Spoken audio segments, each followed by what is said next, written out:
প্রকল্পে form fill up করেছিলেন তাদের প্রত্যেকের কিন্তু এমন একটা মেসেজ প্রত্যেকের মোবাইলে কিন্তু চলে আসছে, ঠিক আছে। অর্থাৎ অলরেডি কিন্তু মেসেজ আসা শুরু হয়ে গেছে।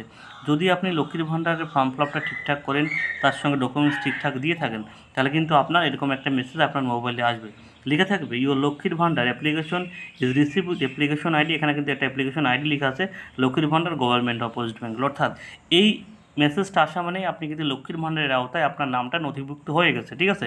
এবং এই যে অ্যাপ্লিকেশন আইডিটা আছে, এই আইডিটা কিন্তু আপনি অন্য খাতায় একটা লিখে রাখবেন, কারণ আপনার হয়তো মেসেজ ডিলিট হয়ে যেতে পারে। এই অ্যাপ্লিকেশন আইডিটা যদি আপনার জানা থাকে, তাহলে কিন্তু আপনি স্ট্যাটাস দেখে নিতে পারবেন যে আপনার লক্ষ্মীর ভাণ্ডারটা স্ট্যাটাসটা কীভাবে আসে, বা কোনো যদি সমস্যা হয় তাহলে কিন্তু আপনি বিডিও অফিসে যোগাযোগ করতে পারবেন, ঠিক আছে। এই মেসেজ আসার কিছুদিন পর কিন্তু দ্বিতীয় একটা মেসেজ কিন্তু আপনার মোবাইলে আসবে, ঠিক আছে।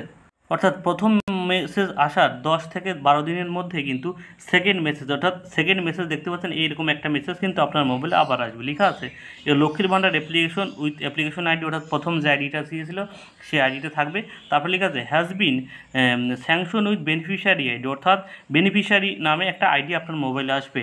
বেনিফিশিয়ারি আইডি মানে আপনার লক্ষ্মীর ভাণ্ডার প্রকল্পে আপনার নামটা কত নাম্বারে আছে সেই কিন্তু সেটা হলো beneficiary ID. Sanction with beneficiary ID মানে অর্থাৎ দ্বিতীয় মেসেজ আসা মানেই কিন্তু আপনি লক্ষ্মীর ভাণ্ডারের টাকা পাওয়া শুরু হয়ে গেছে। আপনি কিন্তু এই মাস থেকে, অর্থাৎ এই দ্বিতীয় মেসেজ যখন আসবে সেই মাস থেকে কিন্তু আপনি লক্ষ্মীর ভাণ্ডারের টাকা অলরেডি পেতে শুরু করে দেবেন। আপনি ব্যাংকে গিয়ে যোগাযোগ করবেন, দেখবেন আপনার লক্ষ্মীর ভাণ্ডারের টাকা আপনার ব্যাংক অ্যাকাউন্টে ঢুকে গেছে। অর্থাৎ দ্বিতীয় মেসেজ আসা মানেই কিন্তু আপনি লক্ষ্মীর ভাণ্ডারের টাকাটা পাওয়া শুরু হয়ে গেছে, এবং প্রথম মেসেজ আসা মানেই আপনি লক্ষ্মীর ভাণ্ডারের টাকা, অর্থাৎ আপনার লক্ষ্মীর ভাণ্ডারে কিন্তু আপনার নামটা নথিভুক্ত হয়ে গেছে। অনেকেই জিজ্ঞাসা করে, দাদা আমার প্রথম মেসেজটা এসছে, অনেক দিন হয়ে গেলে কিন্তু সেকেন্ড মেসেজ আসেনি। কার যদি এমন হয় তাহলে সে অবশ্যই বিডিও অফিসে যোগাযোগ করবে। এবং কারো এমন ব্যাপারটা হয় যে প্রথম মেসেজ এসছে কিন্তু সেকেন্ড মেসেজ আসেনি, তার কিন্তু অলরেডি টাকা ঢোকা শুরু হয়ে যায়। এমন যদি কারো হয় যে প্রথম মেসেজ এসছে সেকেন্ড মেসেজ আসেনি, তার টাকা ঢুকছে, তাই তার কিন্তু বিডিও অফিসে যোগাযোগ করতে হবে না। তো বর্তমানে আরেকটা সমস্যা হচ্ছে, সেটা হলো কারো অ্যাকাউন্টের টাকা, অর্থাৎ কারো লক্ষ্মীর ভাণ্ডারের টাকা অন্য অ্যাকাউন্টে ঢুকে যাচ্ছে।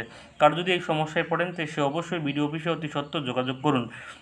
হয়তো কোনো সমস্যার কারণে এই সমস্যাটা হচ্ছে, বিডিও অফিসে যোগাযোগ করলে কিন্তু আপনার এটা ঠিক হয়ে যাবে, ঠিক আছে।